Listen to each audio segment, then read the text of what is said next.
Escuchas Dimensión Oculta por Carmen Pérez. Un espacio donde exploramos lo desconocido, damos voz a los expertos y nos sumergimos en historias que nos invitan a cuestionar la realidad. Misterios, entrevistas y curiosidades que desafían nuestra percepción del mundo. Prepárate, porque comienza un nuevo episodio.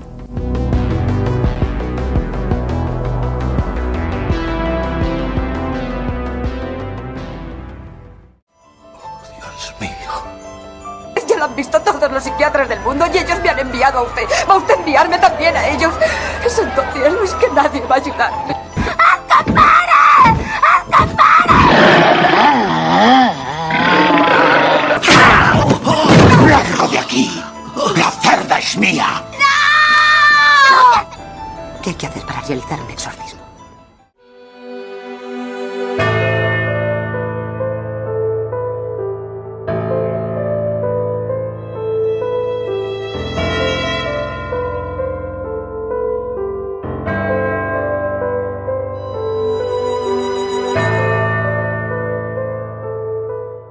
Lo que acaban de escuchar es una de las secuencias más sobrecogedoras de la historia del cine. El Exorcista, una película que, más allá de la ficción, nos recuerda que el miedo a lo desconocido sigue muy presente en nuestra cultura. Pero, ¿qué ocurre cuando la ciencia decide mirar de frente a este misterio? Hoy, en Dimensión Oculta, hablamos con Alex Escolà-Gascón, investigador, científico, profesor de universidad y analista de datos, que ha participado en programas como Cuarto Milenio y que ha estudiado el fenómeno del exorcismo desde una perspectiva única, donde la evidencia y lo inexplicable se encuentran. Esto es Dimensión Oculta.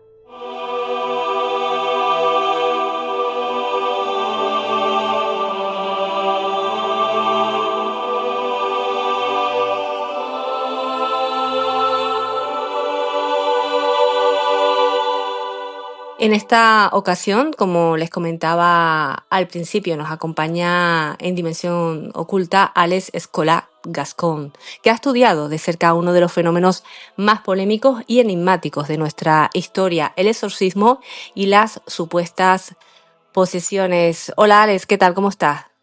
Muy buenas, ¿qué tal? Bien y agradecido.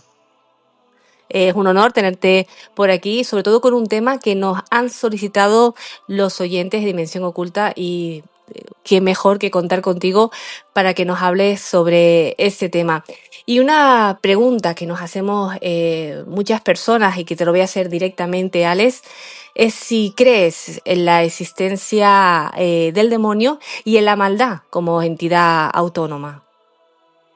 Bueno, suelen hacerme esta pregunta sobre si existe el mal, ¿no? Sobre si existe o sobre la existencia del mal. Y yo suelo responder que hay dos tipos de males. Está el mal natural y el mal sobrenatural.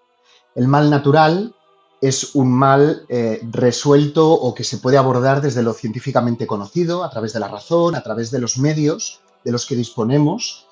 Y el mal sobrenatural es el mal personificado, es el mal que tiene un rostro, que tiene una identidad y que esa identidad no solamente se limita a lo que viene siendo un plano teológico, un plano, digamos, fuera de la realidad objetiva, sino que tiene una manifestación.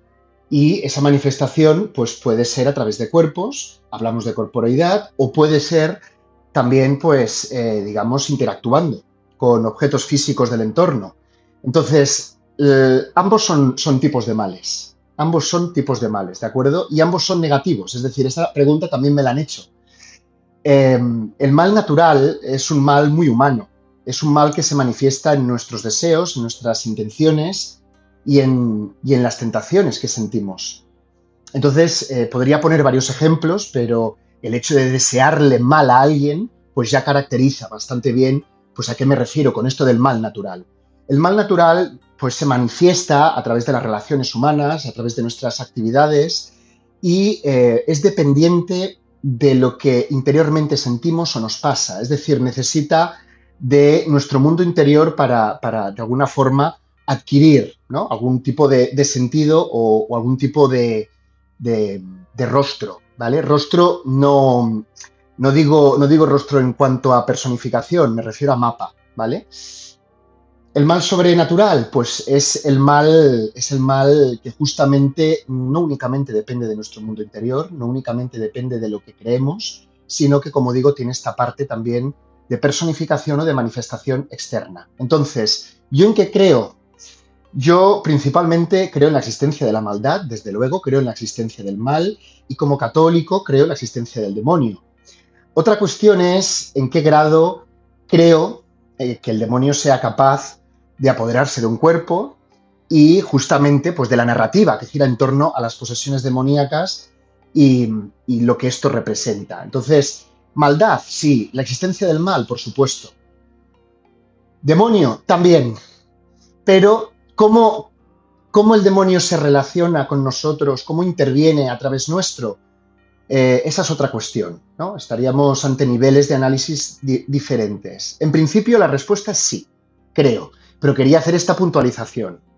Ujú. No, y muy bien, porque de hecho aquí en Dimensión Oculta siempre hemos dicho, ¿no? que el mal existe, ¿no? Hay que ver lo que acontece diariamente y demás, porque es un hecho, ¿no? En este caso, esa maldad humana. En otro caso hablamos de los fenómenos espirituales, ¿no? Relacionados con la maldad. Y quería preguntarte ahora, Alex, sobre qué te motivó como estadístico a investigar posesiones demoníacas. Bueno, yo considero que el ser humano es malo por naturaleza, nuestra naturaleza poco de bueno tiene, somos imperfectos y eso pues nos exige, ¿no? Salir en búsqueda de lo que se dice o se conoce por bien, lo que es el bien. El bien requiere un esfuerzo, el bien requiere pues un sacrificio, requiere alguna noción de tiempo y requiere un proceso y por lo tanto salir de nuestra zona de confort e ir en búsqueda de ese bien, pues por ejemplo a través de la fe esto lo encontramos, ¿no? Pues salir en búsqueda de Dios, salir en búsqueda de lo que viene siendo el amor y las propiedades, ¿no? Inmanentes que definirían a Dios. Entonces, ¿cómo empecé?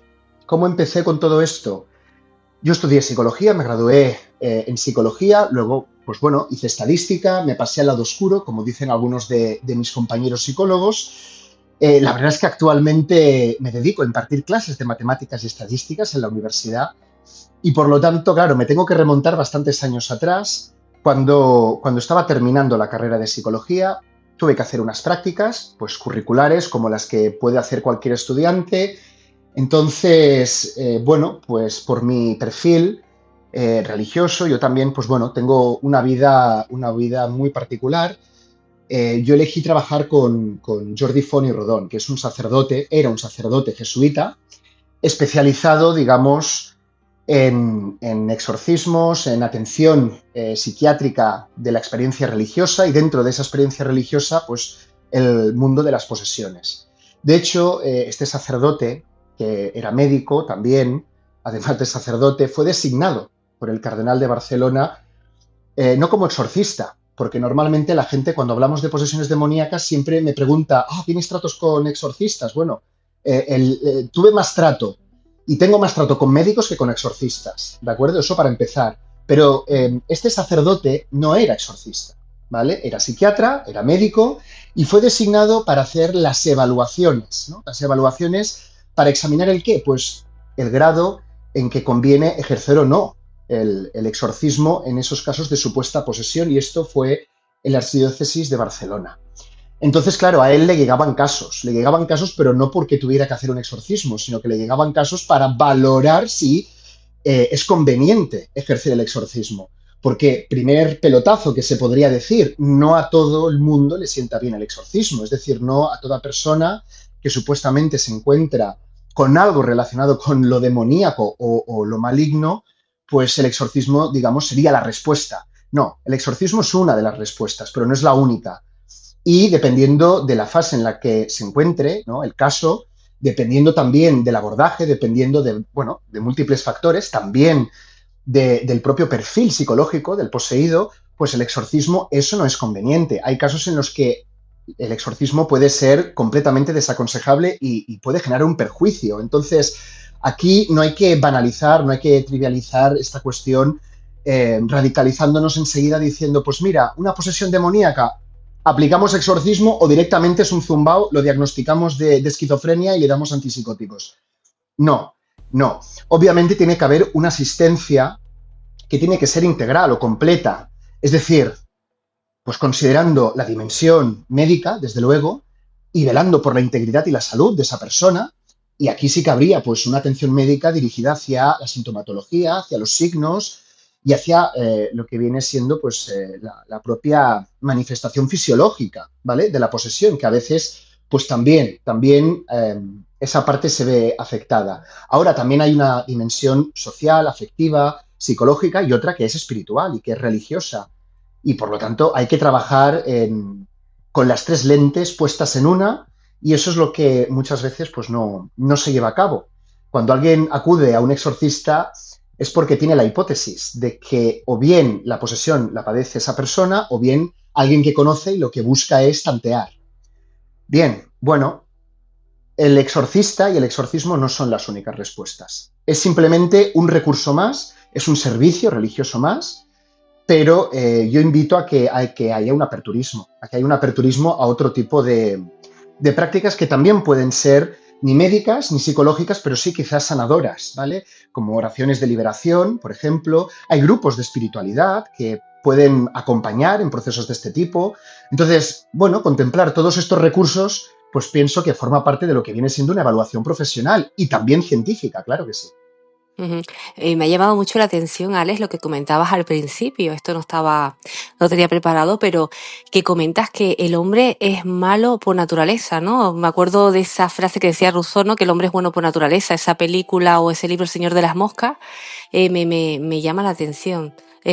No, no, justamente mi visión no es rusoniana, es de Thomas Hobbes. Yo, en Ujú, ese sentido, estoy más encaminado hacia lo que viene siendo la oposición de Rousseau. No creo que en la naturaleza de lo que nos define, es decir, de lo que define nuestra condición como seres humanos, pues haya un bien inherente. Es decir, el acto de la creación, ¿no? Si asumimos pues que el mundo sea producto o no de lo que viene siendo la evolución, pero incluso con evolución, si hubo creación, ¿de acuerdo? Claro que hubo un bien en esa creación, pero una cosa es el acto del bien en la creación y la otra es lo que sucedió, digamos, pues bueno, teológicamente, y no quiero hablar de ello, porque sería una cuestión que nos desviaría del tema. Pero desde luego, pues bíblicamente en el Génesis está todo explicado. Entonces, hay gente que creerá o no en la Biblia, desde luego. En mi caso, yo sí que creo. Y por lo tanto es una referencia que para mí es ineludible. ujú. Gracias y bueno, ya tenemos, si me lo permites en algún momento, me gustaría tratar este tema contigo en algún momento, ¿no? Sí, sí, desde luego. Es que sería un tema para alargarnos y bueno, de filosofía que sí, sí. Sí, sí, sé que tienes mucho que aportar en este sentido. Y bueno, hablando de esa investigación, eh, ¿cuál consideras que es la aportación principal de esta investigación? Bueno, creo que vamos a ver, como cualquier tema en la vida, pues los temas se abordan desde distintas perspectivas e inquietudes. Y las posesiones demoníacas se han abordado esencialmente o bien desde un prisma excesivamente dogmático, teológico, religioso, que bien, pues ha sido útil, por ejemplo, para producir películas como El Exorcista, ¿de acuerdo? Sí, para producir determinadas obras artísticas que nadie cuestiona el valor o la contribución cultural que representan. Claro, nuestro abordaje no pretendía o no pretende tanto indagar en la cuestión teológica, realizar juicios de valor sobre si el fenómeno es real o no es real, sobre ¿y dónde está el demonio? Vamos a tratar con él. No, nuestro enfoque no busca la confrontación con el demonio, no busca la búsqueda pues, del propio mal, sino que busca el cómo ayudamos, cómo asistimos a estas personas que están convencidas y dicen creer que su cuerpo y mente están dominados por una fuerza que no depende de ellos. Entonces, la cuestión aquí a plantear es, muy bien, si queremos ayudar, ¿Cómo vamos a ayudarles? Bien, pues podríamos ayudarles desde posiciones radicalizadas, como decía antes, o bien negamos que el fenómeno sea real y por lo tanto sobremedicalizamos y hay una invalidación incluso, ¿no?, de la propia experiencia, del propio marco de referencia del individuo poseído, o bien pues podríamos incurrir en dogmas, en cuestiones que nos llevarían a un estancamiento y no a lo que vendría a ser un proceso de razonamiento en pro de la salud y del bienestar. Entonces, nuestra contribución se fundamenta en buscar pues qué recursos de intervención son objetivamente eficaces, nos ayudan a acompañar a estas personas y aportar un bien a estas personas con el propósito de reequilibrar su estado vital. Y ahora, pues dicho así, pues me dirás, esto es muy general. Sí, claro, porque efectivamente cada caso es un mundo, pero al fin y al cabo el objetivo es hallar el equilibrio, hacer que la persona pueda sentirse integrada y pueda sentirse funcional con lo que tenga que afrontar y hacer en su día a día. Que aquí lo que cuenta, y también nos olvidamos de ello, pero sería otro tema, es el día a día. ¿De acuerdo? Es el día a día. Tú puedes creer que el demonio no existe, tú lo puedes negar, tú lo puedes... Está bien, ¿vale? Yo pues no voy a entrar pues a, digamos, en disputa, aunque pensemos de manera distinta. Ahora, incluso negando la genuidad del fenómeno, la respuesta sigue siendo la misma, que es la pregunta sobre ¿y cómo ayudamos? Entonces, lo que es complejo requiere cuestionarnos las cosas, requiere analizar la complejidad que hay y tratar de chequearla científicamente. El método científico pues, es un recurso para la investigación y que nos informa de aquello que funciona y de lo que no funciona, ¿no? Y por lo tanto, nuestro abordaje ha sido desde este prisma, ¿vale? Buscando un enfoque que nos permita saber cómo ayudamos o cómo vamos a ayudar y también incluso no solamente a la persona que sufre la posesión, sino a quienes también asisten a esa persona desde alguna religión. Los exorcistas pues también necesitan tener criterios de decisión y también necesitan tener profesionales con quienes consultar determinadas cuestiones de la conducta humana. Entonces, el construir una infraestructura de apoyo tanto a posibles, digamos, profesionales, terapeutas, psicoterapeutas, médicos y demás, como a las personas que padecen la posesión es básicamente el enfoque base que nos ha movilizado y de hecho eso es lo principal, ¿no? Eso es lo principal. Yo recuerdo que Jordi Font a mí me decía, no te olvides, por encima incluso del demonio, que estás trabajando con una persona que siente, que tiene un marco de referencia, que tiene una vida y que por tanto no podemos tomar decisiones unilaterales prescindiendo, pues como decía antes, de las distintas dimensiones que definen la vida, ¿no? Lo que es la vida humana en este caso al menos.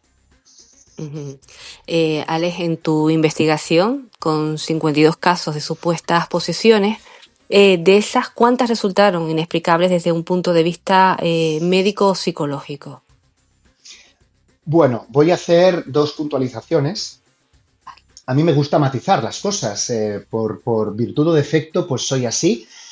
Yo distingo, o digamos desde nuestra línea de investigación, distinguimos lo inexplicado de lo inexplicable, ¿vale? Lo inexplicado es aquello que científicamente, con lo que sabemos, con todo lo que la ciencia aporta, pues no hallamos solución, no hallamos una respuesta exhaustiva, ¿de acuerdo? A un fenómeno concreto. Por ejemplo, pues qué sé yo, pues podríamos hablar de fenómenos relativos a la parapsicología, relativos, pues bueno, a experiencias místicas y demás, ¿no?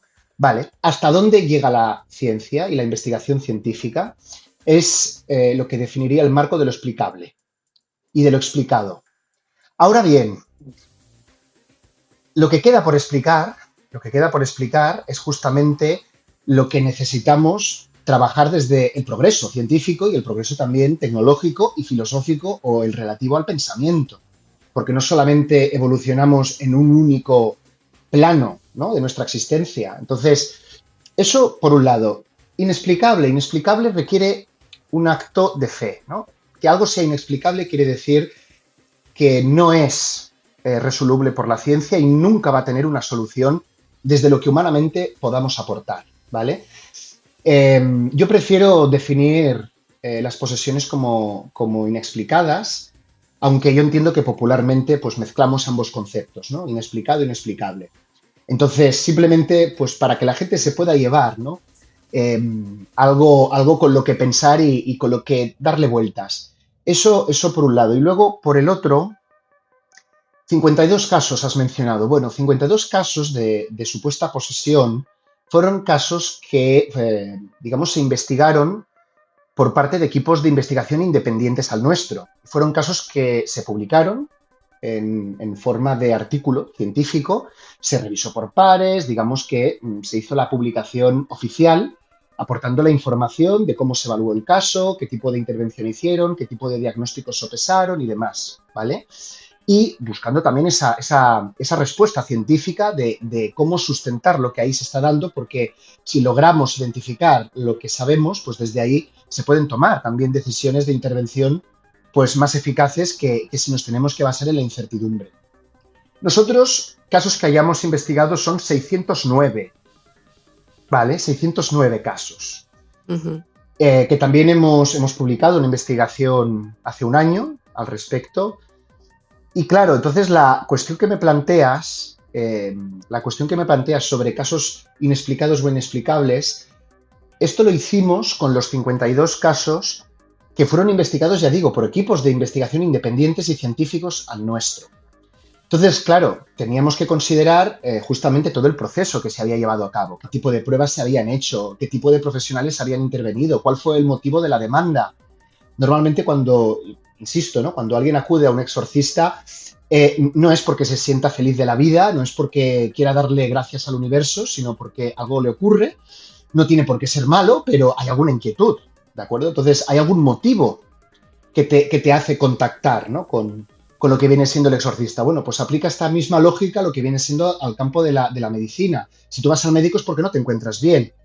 Los casos que fueron, casos de posesión que fueron investigados por médicos, claro, son casos en los que subyace pues, un nivel de sufrimiento muy grande y había un motivo clínico de consulta, muchas veces pues no vinculado directamente a la posesión, porque a veces pues, pueden surgir infecciones, pueden surgir pues, determinados síntomas, rasgos que la persona desea pues, regular, contener, extinguir de sí misma, y claro, luego se va tirando del hilo y pues, se puede plantear la hipótesis y se plantea además por parte del caso, habitualmente, no por parte del facultativo.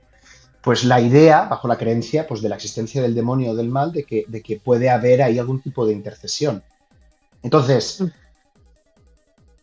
la pregunta del millón fue, ¿hasta dónde explicaron estos científicos que investigaron estos 52 casos? ¿No? ¿Hasta dónde llegaron? ¿Concluyeron algo? ¿Resolvieron algo? Entonces, la mayoría de los casos que se han publicado sobre posesión tienen remedio, han sido, digamos, científicamente resueltos y, claro, solamente hubo 1 o 2 casos en los que en el informe los propios neurólogos pues, concluían básicamente que no tenían explicación para lo que ahí se estaba dando. Entonces, cuando el científico, después de aplicar pruebas, después de chequear, después de repetir los chequeos, de consultarlos con terceros, si la conclusión es diagnóstico no conocido, si la conclusión es no sabemos lo que le pasa o lo que le ocurre al paciente, pues ahí hay que entender que será un margen de incertidumbre muy superior a cuando decimos, no, pues mira, en este caso pues está sucediendo pues, un episodio psicótico o un episodio disociativo o esto está conectado o podría estar relacionado con una experiencia traumática del pasado en relación a lo que nos dice, ¿no? El individuo supuestamente poseído. Claro, decir que de 52 solamente 1 o 2 pues hubo esta conclusión de que eran inexplicados o que no podían explicar científicamente y con los recursos y pruebas que se hicieron lo que ahí pasaba, pues nos da un porcentaje muy bajito. Que es el porcentaje que bueno, ha salido también por otros medios y sí, a mí me sale un 1,9%, ¿no? Bueno, dando una cifra, no sé. Sí, luego la predicción disminuye aún más, digamos, porque nosotros hicimos varios cálculos. A mí me encanta medir las cosas y me encanta calcular, ¿no? Me encanta la cuantificación. Entonces, claro, ¿qué hicimos? pues justamente nos preguntamos qué probabilidades había, por ejemplo, de toparnos con algún caso inexplicado de posesión. Es decir, si con estos, claro, hablamos de 52 casos que se investigaron esencialmente en el siglo XX, ¿vale? En el siglo XX y algunos en el XXI. Pero nosotros hicimos una revisión, ¿vale?, de lo que la ciencia había hecho e investigado en este tipo de ocasiones desde el 1890 o así, ¿vale? Es decir, desde el siglo XIX, desde finales del XIX, que es cuando se comenzó a aplicar la investigación científica, ¿no?, el famoso método, pues a lo que inquietaba el ser humano, a las grandes incógnitas y enigmas, y por lo tanto habían unos entre 260 y 280 casos de posesión publicados, investigados científicamente. Claro, de estos casos había que ver, porque ¿qué tipo de pruebas hacían a un caso de posesión de 1890, por ejemplo? Pues claro, pruebas médicas que actualmente ya no se emplean, ¿sí?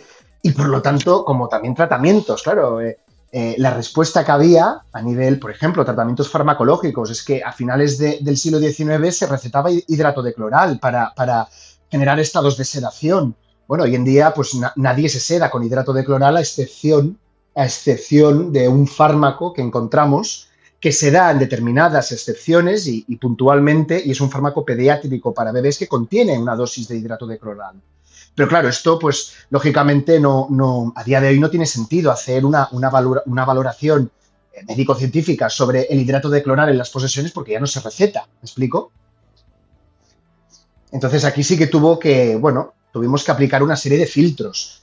De esos 260 casos, por darte alguna cifra, pues claro, la cifra disminuyó y nos quedamos con entre 72 y 80 casos. Los tuvimos que volver a chequear, tuvimos que volver a repasar, pues qué tipo bueno, una cosa es el proceso lógico de la evaluación y la otra son las pruebas de chequeo que se emplean en cada evaluación de los casos.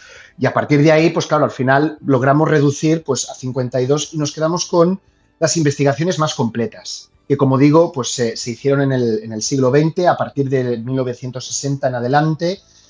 Entonces, claro, bueno, también ha habido una relativa evolución farmacológica, digo relativa, porque en los 60 pues se administraba, por ejemplo, pues farmacológicamente el haloperidol y a día de hoy el haloperidol se sigue recetando, ¿vale? Entonces, me vengo a referir, cuando tenemos un recorrido temporal, un recorrido temporal de los fenómenos que nos interesan y que nos interesa pues valorar, ahí es donde puede haber mayor capacidad de análisis y mayor grado de objetividad. Y claro, pues nos quedamos con esos 52, de los cuales, como digo, al menos mínimo seguro un caso y luego se añade un segundo porque claro, a ver, esto quizás desde fuera de la academia no se comprenda muy bien, pero para un científico tener que decir no sé resolver lo que le ocurre, ¿no?, a esta persona, a este caso o a este objeto de estudio, no hallo respuesta, eso es motivo de frustración al fin y al cabo. O sea, eso, como diría mi abuela, nos hiere el ego, ¿vale? Y por lo tanto, muchas veces se trata de enmascarar, ¿no? No te digo que es inexplicado, pero bueno, voy a plantear posibles hipótesis de explicación. Ya, pero lo cierto es que de lo que has hecho tú no has podido resolver el caso. Por lo tanto, por mucho que me plantees hipótesis o otras posibilidades, la decisión que has tomado es la que es. Entonces, de ese tipo de decisiones hubo dos, de 52, y luego, pues, de científicos que reconocieran, digamos, por escrito, en el propio informe, pues no sabemos lo que le ocurre, ¿no?, a esta persona, pues hubo un informe publicado. Eso quiere decir que no hay más, que no existen más casos sin explicación. No, obviamente nosotros recurrimos a lo que son bases de datos oficiales, donde hay materiales indexados, materiales pues científicamente pues, susceptibles de ser empleados. Este tipo de investigaciones difieren mucho de las investigaciones periodísticas, divulgativas, históricas, y por lo tanto, pues aquí también hay que puntualizar. Ujú. De esos casos, Alex, bueno, antes me gustaría preguntarte cómo viviste esta investigación y de los casos que que mencionas, aparte de esos dos, ¿no? Que son inexplicados, ¿hay alguno que te haya impactado especialmente? Pues mira, de impactarme, me han impactado casi todos. Casi todos los que me ha tocado abordar y tratar directamente con el propio poseído. Eh, Impacto sí, porque no hace falta recurrir a lo sobrenatural para que la realidad pues, supere a la ficción. O sea, esto lo sabemos. Y por lo tanto, con independencia de si lo que había ahí era natural o sobrenatural, pues impacto hubo. ¿Qué me impresiona de los casos de posesión que hemos investigado nosotros? Bueno, que muchas veces, por no decir en la mayoría de los casos, el mal actúa como un reflejo de la propia identidad del yo que tiene la persona, ¿de acuerdo? El yo es lo que te permite reconocerte ante el espejo, es lo que te permite, pues, comprender también lo que te ocurre, definir, pues, cómo interpretas lo que sientes. Es decir, el yo es una referencia que va madurando con el paso del tiempo y se va, digamos, pues, consolidando y es correlativa al ciclo vital, ¿vale? Lo defino por si hay alguien que dijera, uy, ¿y esto del yo qué significa? Bueno, el yo es justamente eso, lo que te permite ser quien eres, sentirte como eres y tener, pues, la percepción de vida, pues, que has ido adquiriendo y aprendiendo a lo largo de este tiempo. Entonces, este yo se puede fragmentar, este yo se puede romper, ¿vale? ¿Cuándo se rompe el yo? Pues cuando tenemos experiencias que pueden ser dolorosas, traumáticas, que son situaciones límite, que no podemos predecir, no podemos controlar, tampoco podemos prevenir, nos caen grandes, por ejemplo, la muerte de un ser querido, por ejemplo, el hecho, pues, de que alguien pueda ser despedido injustamente de su trabajo de la noche a la mañana. Estos motivos generan una agitación interna, ¿vale? Una agitación interna que, como no se puede predecir, no la podemos controlar y encima tampoco la podíamos prevenir, porque dices, bueno, esto, ¿cómo lo abordamos? La incertidumbre parece máxima y los mayores niveles de sufrimiento no se dan en los mayores niveles de mal, se dan en los mayores niveles, en donde hay, pues, o bien desconocimiento o bien incertezas, ¿vale? Pues claro, ¿qué hace nuestro yo? Se separa bajo esta premisa, dicho rápido y mal, del divide y vencerás. Es una frase bastante conocida, ¿no? Una frase de la cultura romana. Entonces, ¿por qué se divide? Bueno, se divide en parcelas para poder al menos percibir, por ejemplo, por decir como una posible consecuencia o un posible intento, ¿no? de arreglar las situaciones. Bueno, pues mayor grado de control, mayor grado de manejo. Entonces, la separación, cuando, pues, nos dividimos en facetas, y podríamos tener una separación o una fragmentación que no fuera patológica. Por ejemplo, yo cuando entro por la puerta del aula, yo asumo mi faceta de profesor y actúo como profesor, ¿sí? Aquí, pues, no puedo pretender ser profesor, porque ni tengo esa autoridad, ni se me ha pedido eso, ni tiene sentido, pues, que aplique, ¿no? Esa faceta en este espacio. Claro, cuando yo regreso a mi casa, pues entonces aplico una faceta, pues, basada en la intimidad personal. Por ejemplo, cuando sales con amigos, pues aplicas una faceta social, pública, de ti mismo. Entonces, esos son, por ejemplo, parcelas del yo que no son patológicas. Es más, es saludable distinguirlas. Cuando hablamos de fragmentar, hablamos de no integrar lo que vivimos y lo que nos pasa. Porque yo puedo separar mi vida profesional de la personal, pero eso no quiere decir que no sea consciente de cuál es mi profesión, de cómo estoy ejerciendo yo mi profesión y también lo mismo con respecto a la vida personal, ¿sí? Entonces, cuando ocurren experiencias bastante graves, en los casos de posesión hablaríamos de maltratos, abusos sexuales, experiencias en su mayoría traumáticas, el individuo que no las integra, el individuo que no elabora ese proceso de duelo, que no reconstruye, no resignifica lo que ha vivido, de tal manera que pues no padezca cada vez que lo pueda recordar, es un individuo muy permeable a la disociación patológica. Es un individuo, pues bueno, con ciertos factores de riesgo. Y esto en las posesiones ha sido algo muy predominante, muy predominante. Y cuando ha habido alguna manifestación del mal, de algún modo ese mal reflejaba, pues, esa parte del yo del individuo que no estaba integrada en una experiencia madura, en una experiencia única, digamos, construida y y unificada, ¿de acuerdo? Y justamente el abordaje terapéutico, el acompañamiento que se hace, es desde esta lógica, desde este enfoque, ¿vale? Si me estabas preguntando por algún caso concreto, pues tengo muchos. Y en alguna Ujú. ocasión, pues he compartido pues, situaciones muy surrealistas. Por ejemplo, como el chaval que orinaba sangre. No voy a pasar aquí a explicar todo el caso porque sería muy largo, ¿de acuerdo? Pero digamos que una de las pruebas que él y su madre trajeron, prueba, digamos, de que la posesión puede ser genuina, pues era justamente eso, que orinaba sangre, los médicos no sabían explicar por qué orinaba sangre, y de hecho, pues no, le hacías pruebas y las pruebas todas daban negativo, no había nada que considerar en cuanto a infección, en cuanto... nada. Claro, pues el caso evolucionó de tal manera que al muchacho pues le comenzaron a surgir pues erupciones en la piel, digamos, en la zona de los brazos de donde nos extraen sangre, ¿sí? Ujú. Sí. Pues ahí tenía un sarpullido y luego también tenía otro sarpullido en la zona inguinal y claro, eso fue lo que nos llevó, ¿no?, a plantear inicialmente la hipótesis de que o bien el muchacho se estaba extrayendo sangre, se la estaba inyectando en su vejiga y por lo tanto, claro, si te inyectas sangre en la vejiga, ¿qué vas a orinar? ¿Zanahorias? Pues no, pues justamente sangre. Ujú. Y justamente sin que eso tenga una explicación más allá de la acción humana y manipulativa que ha habido.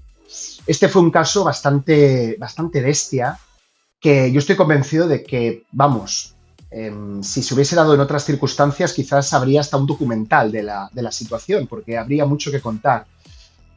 Justamente en este caso, lo que había era un uso instrumental de la posesión, pues primero, a través del maltrato, ¿de acuerdo? Fue otra de las hipótesis, de hecho el caso lo tuvimos que derivar, porque también nosotros llegamos hasta donde llegamos. No vamos a invadir aquí el terreno profesional ajeno y aquí, claro, pues tenían que intervenir forenses, tenían que intervenir, pues bueno, autoridades y demás. La cuestión, este fue uno de los casos que justamente la posesión se instrumentalizaba porque iba en busca de un beneficio secundario, ¿vale? Y ese beneficio secundario nosotros teníamos la hipótesis de que estaba o se aplicaba en la madre, ¿vale? En la madre. Entonces bueno, pues es surrealista porque piensas cómo la mente humana te puede llevar, ¿no? Cómo la propia mente, pues tu propio yo, como decía antes, te puede llevar a hacerte daño a ti mismo, extraerte sangre, que no es una actividad agradable. Vaya, puede que quien la considere morbosa, no es mi caso, ni es recomendable que el morbo lo depositemos ahí, ¿sí? Pero, pero bueno, este fue uno de los casos de fraude, que lógicamente no había ninguna posesión, pero sí que había simulación de fenómenos de la posesión, ¿vale? Y ostras, esto, pues, un exorcista, yo con todos mis respetos a quien ejerza este servicio, pero ya te digo yo que sin investigación esto no se da a conocer, ¿eh? Esto no sale a la luz. Entonces, bueno, este fue un caso, te podría mencionar pues otros. Claro, nosotros tenemos la referencia de la película del Exorcista, ¿no? Pero me imagino que nada tiene que ver con la realidad. Al final eso es una película, es ficción, pero no sé si de los casos que se suelen encontrar, sí, venga, porque... O sea, puntualicemos. Las películas sobre exorcismos, todo lo que contienen es ciencia ficción. No, hay una parte también de realidad. Hay una parte de realidad y sí que hay casos en los que las crisis de posesión pues, son agresivas, son violentas, son explosivas y hay que tener cuidado, hay que tener cuidado. Y lo que se monta allí pues es algo pues extravagante, que es un poco como la escena del exorcista de la niña, pues qué sé yo, pues moviendo la cama, vomitando, pues levitando, haciendo, pues, bueno, toda esa fenomenología, que sí que en las películas, digamos, queda recogida, esa fenomenología se pone de manifiesto, se pone de manifiesto. O sea, y esto lo han dicho, vamos, por si alguien no quiere atribuirle valor a lo que estoy contando, bueno, pues esto lo dicen exorcistas, esto lo dicen personas que se han confrontado con este tipo de casos. Y se dan, esos fenómenos se dan.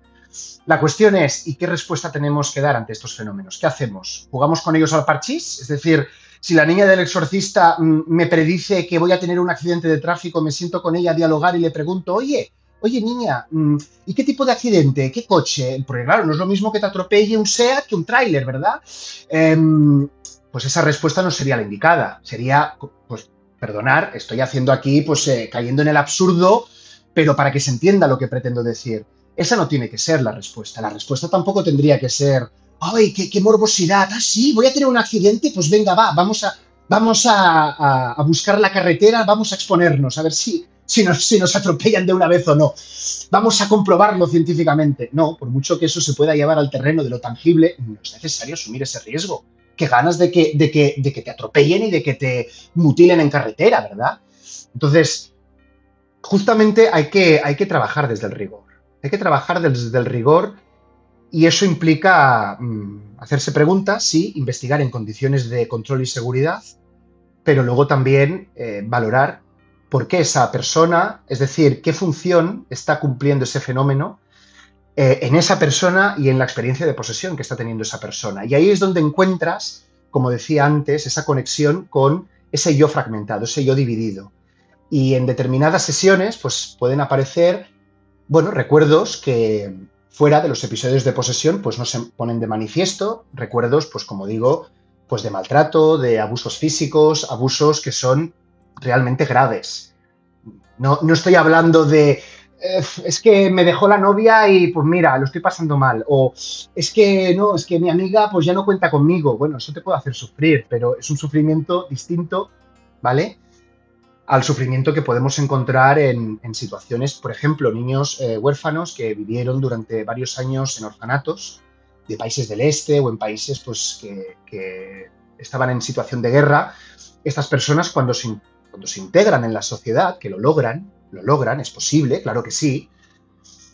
Algunas de ellas, las experiencias relativas a esos tiempos de orfanato, bueno, pues son motivo de desequilibrio. Algunos pues manifiestan desequilibrio psicológicamente, pues diríamos dentro de un marco pues ajeno a las posesiones demoníacas. Otros, justamente, la disociación es tan grande que lo que se da ahí es una posesión, ¿vale? Esto es lo que se investiga poco, esto es de lo que se habla poco. Porque se habla mucho del demonio, de lo que puede hacernos, de lo que no, pero se habla poco de la dimensión justamente humana, psicológica, lo que tiene que ver con nosotros, lo que nos responsabiliza, no lo que nos hace sentirnos ajenos a nosotros mismos, sino aquello que nos permite conectar. No, te entiendo perfectamente y por eso te comentaba lo de la película, que todos cuando la nombran pues nos viene a la cabeza, ¿no? Esas secuencias que nos has mencionado de la niña y demás, porque eso es lo que la mayoría de nosotros conocemos, es lo que se nos ha mostrado cuando hablamos de exorcismos y demás, y ya que tenemos la suerte de verte aquí, pues el saber si es todo lo que se ve real o no. El fenómeno de base sí que puede ocurrir. Yo no niego que no pueda ocurrir, ¿vale? Yo, de hecho, pues bueno, me he encontrado pues con personas supuestamente poseídas que eran capaces pues de adivinar lo que el cura tenía en el bolsillo. Y lo que el cura tenía en el bolsillo no era algo deducible ni a simple vista, ni tratando con el cura, y acertaban. Y acertaban, pues bueno, con otras cuestiones. Por ejemplo, pues un caso estaba describiendo pues lo que alguien estaba haciendo en pisos más abajo. Es decir, estábamos en un piso, fuimos, digamos, al domicilio y ese caso pues describió pues una determinada actividad muy particular, digamos, pues no desagradable ni delictiva ni nada que nos pueda llevar a ese tipo de morbo, ¿de acuerdo? Pero, claro, piensas, bueno, ¿y tú cómo sabes esto? Es decir, ¿cómo la mente de esta persona, de la que supuestamente está poseída durante un episodio, pues puede acceder a información que de otro modo sería literalmente imposible? Sí, yo todo esto sí que lo he presenciado, lo he visto, no te puedo, y así lo he manifestado en mis otras intervenciones. O sea, yo no puedo decir que eso sea una prueba de que lo sobrenatural existe, científicamente hablando. No, eso no lo podemos decir, ¿vale? Quien diga eso, o una de dos, o se está confundiendo, es decir, se está equivocando, o bien pretende engañar a la gente. Entonces, si tengo que contar cuentos chinos en este caso, cuentos demoníacos, pues los cuento. ¿no? Y a ver qué nos cuentan, y valga la redundancia. Pero si pretendemos tener cable a tierra y decir, no, un momento, pero ¿de esto qué es real? Bueno, pues el fenómeno de base es real. Lo que no es real es el espectáculo, la cinematografía que gira alrededor de ellos. Eso es lo que no es real, ¿vale? La caracterización súper, extravagante o exagerada de los vómitos, son de color verde. Bueno, pues yo de color verde nunca los he visto. Sí que los he visto, pues de color negro, por ejemplo. Eso sí lo he visto. Y claro, ¿impacta ver un vómito negro? Sí, ya te lo digo. Aunque tenga una explicación natural, ver a una persona vomitar algo de color negro, dices, o la llevamos al hospital o a lo mejor se nos queda. O sea, a ver si me sé expresar. Por lo tanto, hay una parte de realidad, sí, y hay una parte que forma, pues, el espectáculo, ¿no? Vamos a llamarlo así, el espectáculo, y es, pues vale, lo que puede sorprender o atrapar, pero realmente cuando el fenómeno se manifiesta, digamos, en nuestra realidad conocida, ¿vale? No cinematográfica, ¿vale? Fuera del cine, fuera de las pantallas y cámaras, también impacta. Por ejemplo, pues yo he conocido algunos casos en los que se acostaban bien por la noche y al día siguiente se levantaban con ciertos arañazos en localizaciones de la espalda que, vamos, ellos mismos no se la podrían haber ¿no? generado esas lesiones. Es decir, con heridas, pues otras en el cuello, en la cara. Bueno, no he visto, por ejemplo, cuestiones de estigmas, es decir, personas que tengan pues heridas representando las heridas de la cruz, de la pasión. Pues no, eso no nos lo hemos encontrado, pero bueno, manifestaciones físicas, pues, ¿qué dices? ¿Y esto cómo se ha podido producir? Sí, que se han examinado y no se ha sabido médicamente entender qué es eso, de dónde viene, quién lo envía, ¿verdad? Eso sí. Luego, por ejemplo, personas que te cuentan, pues, movimientos de objetos, materializaciones. Hubo el famoso caso del tenedor de plata, pues una mujer que decía que se le materializaban, pues, objetos metálicos cuando ella entraba en crisis, digamos, tenía la crisis de posesión. Experiencias y narrativas hay muchas. ¿En qué grado cada cual decide creerse o no esas narrativas y experiencias? Esa es otra cuestión. Ahí quería llegar porque sabes que, bueno, te quería preguntar y ya más o menos nos has dado respuesta si has asistido personalmente a exorcismo. Sí, porque tampoco vamos a negar la mayor. Obviamente, pues si he investigado este tipo de casos no ha sido leyendo libros, ¿no? Que han escrito otros. Sí, pues he leído bastante, me he tenido que formar. Mis prácticas clínicas las desarrollé con este sacerdote y me tocó abordar casos de este tipo, entre otros más, porque aquí hay una variedad importante. Y claro, pues vale, he tenido mi proceso, ¿vale? A nivel formativo, pero en algunos puntos sí, te tienes que confrontar con lo que son las intervenciones. Otra cuestión es si eso, pues, se puede contar, se puede explicar, se puede sacar en cámaras. Pues no. De hecho, mira, te lo voy a decir aquí. O sea, una productora quería hacer, pues, un documental de exorcismos y grabar, pues, un exorcismo en directo, poder, pues bueno, tratar con sacerdotes exorcistas. Vale, bueno, nosotros conocemos a varios. Pues no pudo ser posible. No pudo ser posible, pues porque yo lo entiendo. Es decir, hay que preservar primero la información de carácter personal, ¿no? Eso ya por de base, pero más allá de eso, son temas muy sensibles, son temas que pueden dar pie a una especie de teatralización o se pueden desvirtuar y pueden hacer, pues, que caigamos en esas cuestiones de, pues no, las posesiones nunca han existido, no son reales, no. Bueno, esto como Galileo, ¿no? Y a pesar de todo se mueve. Es decir, cuando le condenaron a reconocer que la Tierra no giraba alrededor del Sol, pues sí, vale, él se tuvo que bajar los pantalones y decir, pues no, pero luego, pues dicen, ¿no? Las leyendas que soltó por lo bajini y a pesar de todo se mueve, ¿no? Entonces, pues con esto pasa algo parecido, ¿vale? Muy bien, no, científicamente imposible, esto no es una realidad que no tiene cabida, ¿no? En la metodología de la ciencia, pero yo por otro lado te diré, y por supuesto que tiene cabida, y la tiene que tener, porque la ciencia no puede ser ajena a lo humano, ni a las inquietudes humanas, y si dentro de las inquietudes humanas tenemos esto, pues darle la espalda no tiene que ser la respuesta o la reacción o digamos la atención, no sé, que un científico le tenga que dar. No, pues hablemos de posesiones, ¿no? Pongámoslo sobre la mesa. Alex, estaría hablando contigo horas y horas. Pero bueno, como ya sabemos que seguro te vamos a tener de nuevo por aquí en Dimensión Oculta, lo que me gustaría saber ahora, qué respuestas has tenido, ¿no? Desde el mundo académico y desde las comunidades de fe por abordar este tema desde un punto de vista o desde una perspectiva científica. Bueno, pues te parecerá paradójico. No he tenido grandes problemas, no he tenido, resistencias, ataques. Vamos a ver, mira, quien quiera criticar lo va a hacer por activa, por pasiva y como le salga del pie, ¿vale? Eso para empezar. Vivimos en un mundo donde todo es objeto de crítica, todo se puede atacar y todo se puede defender. Si no, no existirían los abogados, ¿de acuerdo? Es una profesión que si culturalmente pues sigue teniendo mucho valor y es indispensable, es porque todo es defendible y todo es criticable y todo es atacable. Por lo tanto, partamos de esa base. A partir de ahí, yo no he tenido ningún tipo ni de malos entendidos, ni de problemas, ni de... No.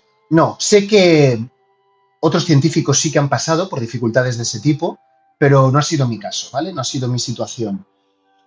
Claro, paradójicamente sí que me he encontrado, por ejemplo, con la inquietud de si todas las posesiones son malas, ¿no? La idea de si todas las posesiones son demoníacas. Esa pregunta, claro, vivimos en un mundo globalizado, ¿no? Las posesiones, pues hace 50 años o eran demoníacas o no eran posesiones, ¿sí? Entonces, actualmente con la globalización, pues hemos importado creencias, sistemas de creencias, pues de otras confesiones, de otras religiones, pues del hinduismo, del budismo, creencias espíritas, creencias pues que también están implicadas en culturas de grupos indígenas. Bien, esto no lo digo como algo malo, lo digo porque todo esto plantea una diversidad que antes no estaba, no la teníamos, no existía, ¿vale? Y por lo tanto, de aquí que surja la cuestión de, ¿pero todas las posesiones son malas? Vamos a ver. Yo, por mi parte, no he conocido ninguna posesión, sea demoníaca o no, que no haya sido motivo de sufrimiento, de desequilibrio y de autodestrucción. O sea, en las posesiones que hemos visto, lo que se pone de manifiesto es un mal, que no diré que es absoluto, pero es completamente destructivo, es la aniquilación, ¿no? del individuo. Y por lo tanto, claro, a mí se me hace muy difícil pensar que puedan haber posesiones positivas. Ahora bien, antropólogos, por ejemplo, como Lewis, sí que hicieron estudios etnográficos de observación con tribus indígenas y sí que se encontraron con determinadas prácticas, como el chamanismo, por ejemplo, que inducían estados alterados de la consciencia en el individuo y cuando este individuo entraba en trance y pues era invadido, era poseído por una entidad que no era ni mala ni buena, era una entidad que en principio lo que actuaba era a modo de guía, es decir, el individuo hacía de oráculo, la entidad hablaba a través de él y pues se encargaba de dar respuestas a las inquietudes, como digo, pues de la propia tribu, de la propia comunidad, ¿no? A este tipo de posesiones, Lewis dijo que son también posesiones y son centrales. Él hablaba de las posesiones centrales versus las posesiones periféricas. Lo que tenemos en Occidente, culturalmente hablando, son posesiones periféricas, es decir, son posesiones que en muy pocos casos, en lo que yo he vivido, te diría ninguno, ¿vale? Directamente, hay algo bueno en ellas. No, lo que hay es desequilibrio, lo que hay es sufrimiento, lo que hay es, pues bueno, un desequilibrio que, como también he dicho al inicio, tiene una manifestación médica y física real, ¿vale? Entonces, todas estas concepciones de posesiones que son supuestamente positivas o contienen algo supuestamente de bondad, son ajenas a la cultura que hemos elaborado y desarrollado en Occidente y son posesiones en contextos pues que para los que aquí no estamos, digamos, preparados. Esto tiene mucha relación, y lo voy a decir así, con la idea de que en el campo de los trastornos mentales o de las enfermedades de la mente, lo que enferma no es en realidad la mente, lo que está enferma es la cultura. Lo que nos hace, por lo tanto, enfermar es lo que el propio sistema y dentro de ese sistema la propia cultura, pues a veces nos induce a hacer o no hacer, ¿de acuerdo? Por ejemplo, culturalmente, la cultura de la delgadez que tenemos aquí en Occidente, porque esa es otra, ¿eh? Los trastornos de la conducta alimentaria no existen en países subdesarrollados, ¿vale? Lanzo el aviso. No existen, no se dan, ¿vale? Lo que hay es hambruna, lo que hay es desnutrición, lo que hay es, bueno, pero los trastornos de la conducta alimentaria están reconocidos médicamente, son motivo pues de una baja, son motivo, es decir, hay una aceptación médica con respecto a lo que este tipo de desequilibrios representan. Bueno, pero vamos a tirar del hilo. ¿Por qué tenemos trastornos de la conducta alimentaria? Pues la cultura de la delgadez. ¿Y se la atribuimos o la relacionamos con qué? Pues, por ejemplo, con el uso pues, de las redes sociales, con el uso de las dietas, con el uso de tener que, pues bueno, con 60 años aparentar un cuerpo de, no diré de 20, pero sí de 35, 40 años. Bueno, esto es enfermizo. Pensar así es enfermizo. ¿Quién te hace pensar así? A ver, no es una voz que desde dentro te lo vaya diciendo, eso sería muy psicótico. Eso es la cultura en la que estamos. Eso es la cultura. También hay estudios de psicología social que, por ejemplo, lo que han puesto de manifiesto es que si tú por la calle tienes un accidente, dependiendo de cómo vayas vestida, el tipo de asistencia y ayuda que vayas a recibir puede ser mejor o peor. Es decir, como vayas mal vestida, vayas desaliñada, vayas pues de una forma con motivos de sospecha, ¿vale? Por no entrar en más adjetivos. El margen asistencial de ayuda es muy limitado. Es muy limitado. Te acabarán ayudando, pero me refiero porque, a ver, si sales en plena Castellana, ¿no? Y tienes un accidente, pues vale, alguien te tiene que ver por narices. Pero la respuesta, ¿no? de las personas que haya en las inmediaciones es distinta. Entonces, todo esto en el campo de las posesiones, la lectura que al menos yo le daría es, para entender las posesiones hay que entender la cultura en la que el individuo está pues, moviéndose, integrado, desenvolviendo, ¿no? Su propia vida. Entonces, creo que se le ha prestado muy poquita atención a todos estos puntos. Por eso, claro, cuando me avisáis de programas, ¿no? como este, o podcast, pues claro, yo hablo de lo que sé que no apenas se habla. Porque es lo que considero que nos puede aportar un progreso real. Que me faltó hacer la pregunta que suelo hacer siempre que alguien viene por primera vez a Dimensión Oculta. El tema es proyectos, que imagino que estarás trabajando en alguno ahora mismo, y aquellos oyentes que tengan curiosidad por saber más de ti, ¿dónde pueden acudir? Mira, si me googlean por mi nombre y apellidos, Alex Escolà Gascón, y entran en mi perfil de ResearchGate, ahí tengo todas mis investigaciones científicas publicadas. Y son investigaciones científicas, ¿vale? No son reseñas de libros, no son comentarios subjetivos yo opinando de la inmortalidad del cangrejo, no, son informes científicos indexados oficiales y que, bueno, de experimentos que hemos hecho desde nuestro lab y desde pues, el lab en el que estaba antes, ¿vale? Ahí, pues claro, pues trato varios temas. Mi interés principal, los límites de la mente humana y de cómo procesa la información la mente humana. Y por lo tanto eso también conectaría mucho con la experiencia consciente y la consciencia. Yo estoy ahí y me interesa sobre todo la parte medible, me interesa la parte que podemos comprobar, que podemos reproducir, porque para opiniones, pues como los culos, cada cual tiene el suyo, ¿me entiendes? Entonces, ¿qué es lo que me gusta? Y yo como persona pues disfruto como un niño pequeño. Pues justamente eso, experimentando, haciendo ciencia, experimentación científica, si lo quieres llamar así, de aquello que casi nadie se atreve a hacer. ¿Estoy apoyado? ¿A mí se me pide actualmente que haga esto? Sí, a mí se me pide que me dedique a esto. Yo tengo, pues no sé si llamarlo suerte, no sé si llamarlo recompensa, no sé si es destino, pero es con lo que yo disfruto y siento pues, que aporto.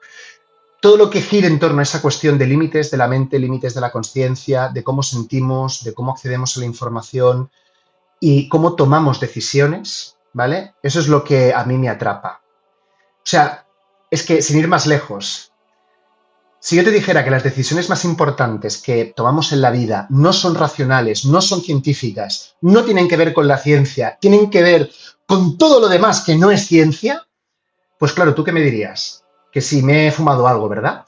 Pues esta es una realidad.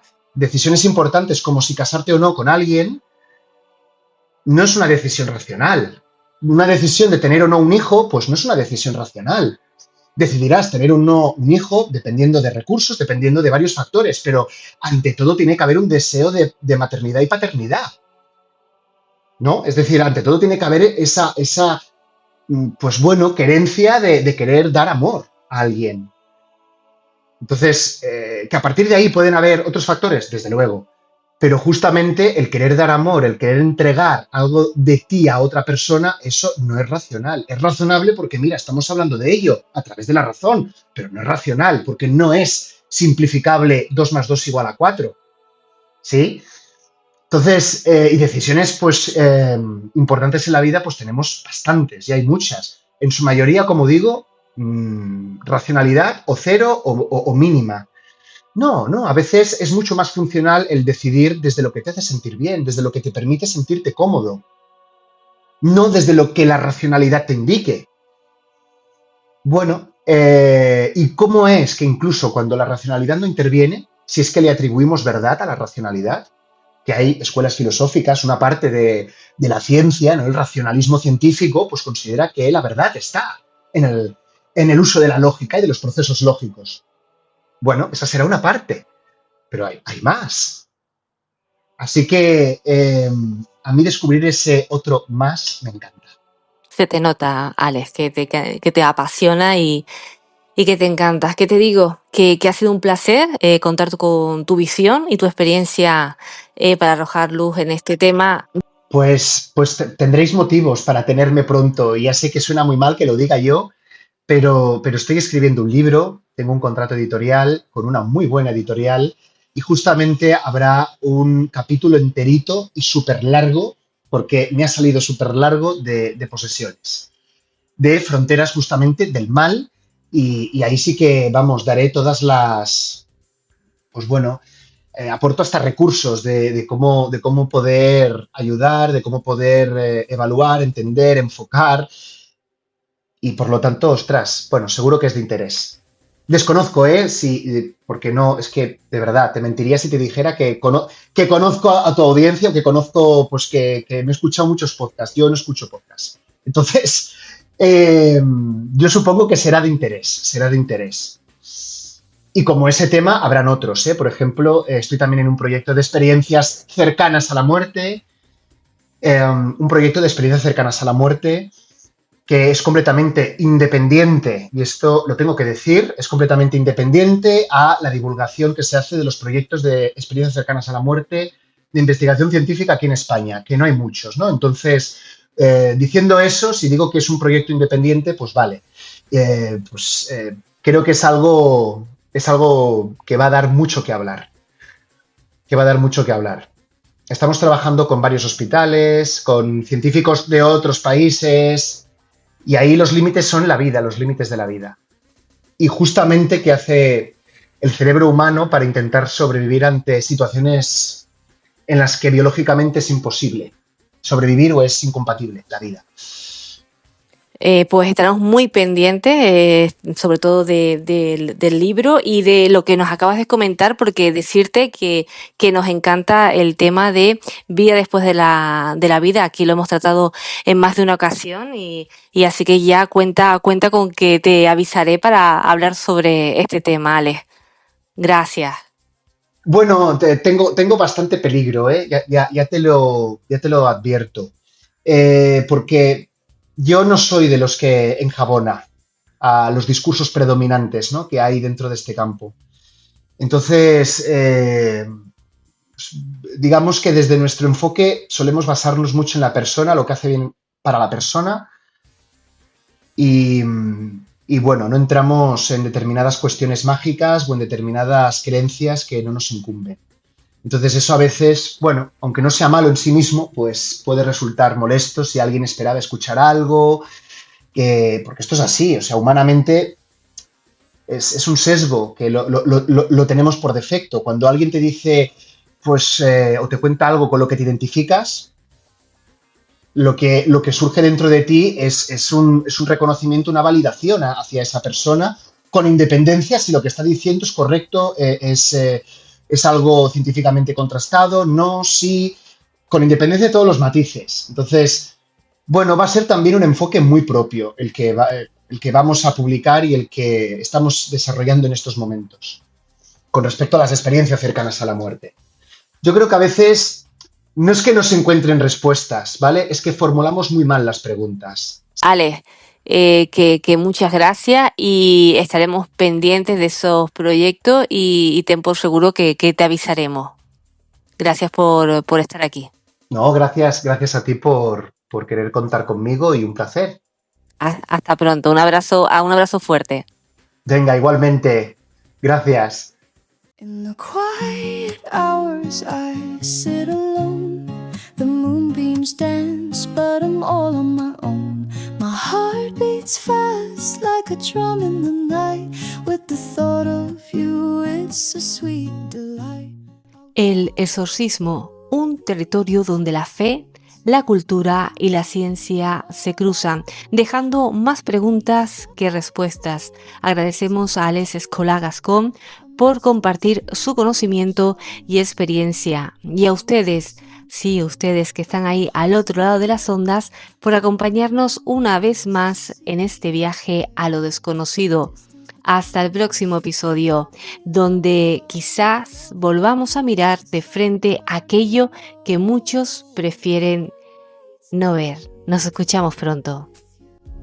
To feel your touch, to see your view. Can't wait to be with you. In your arms my heart will renew. The days are long, the nights are cold. Without you here I feel so old. Can't wait to be with you. Our love will shine, it will break through. I look at the sky and I see your eyes, so deep and blue like a summer surprise. The wind whispers your name in my ear. It's a gentle reminder my love is so near. I hold on to the moments we've shared like precious jewels, they're always there. The laughter, the tears, the tender embrace, they're the pieces that make up my space. I count the days, I count the hours, till I can hold you in my loving powers. The time apart, it's a bitter pain, but soon we'll be together, it won't be in vain. There's a light at the end of this tunnel so long. Our love will be strong, it will carry on. No matter the distance, no matter the test, our love is the compass, it will always be best. Can't wait to be with you, to feel your touch, to see your view. Can't wait to be with you. In your arms my heart will renew. The days are long, the nights are cold. Without you here I feel so old. Can't wait to be with you. Our love will shine, it will break through. The stars will guide me to your side. Our love will never ever subside. Can't wait to be with you forever and always. I'll be by your view.